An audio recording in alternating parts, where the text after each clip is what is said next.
Governor, the problem is that on a whole range of issues, whether it's the Middle East, whether it's Afghanistan, whether it's Iraq, whether it's now Iran, you've been all over the map.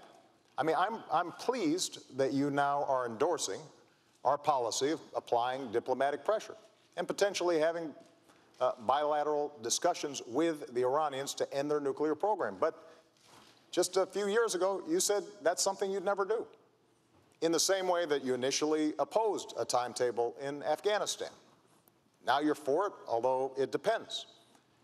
In the same way that you say you would have ended the war in Iraq, but recently gave a speech saying that we should have 20,000 more folks in there. The same way that you said that it was mission creep to go after Gaddafi.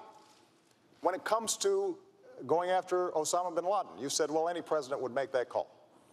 But when you were a candidate in 2008, as I was, and I said if I got bin Laden in our sights, I would take that shot, you said we shouldn't move heaven and earth to get one man. And you said we should ask Pakistan for permission. And if we had asked Pakistan for permission, we would not have gotten it. And it was worth moving heaven and earth to get him.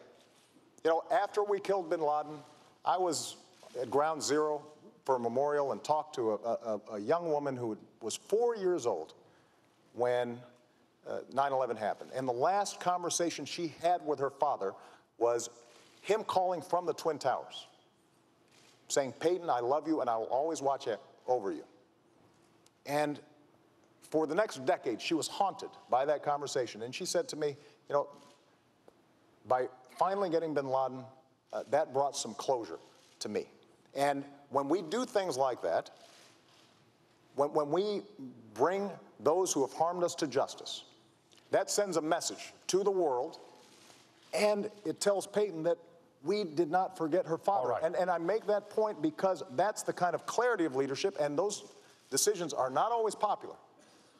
Those decisions generally are not poll tested. And even some in my own party, including my current vice president, had the same critique as you did.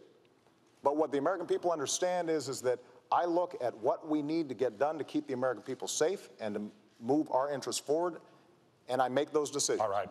Let's go, and that leads us, this takes us right to the next segment, Governor. America's longest war, Afghanistan and Pakistan. Bob, Governor, you get to go first. You can't, okay, but you can't have the president just lay out a whole series of items without giving me a chance to With respect, sir, you had laid out quite a program there. Well, that's probably true. We'll give you, we'll agree. We'll catch you up.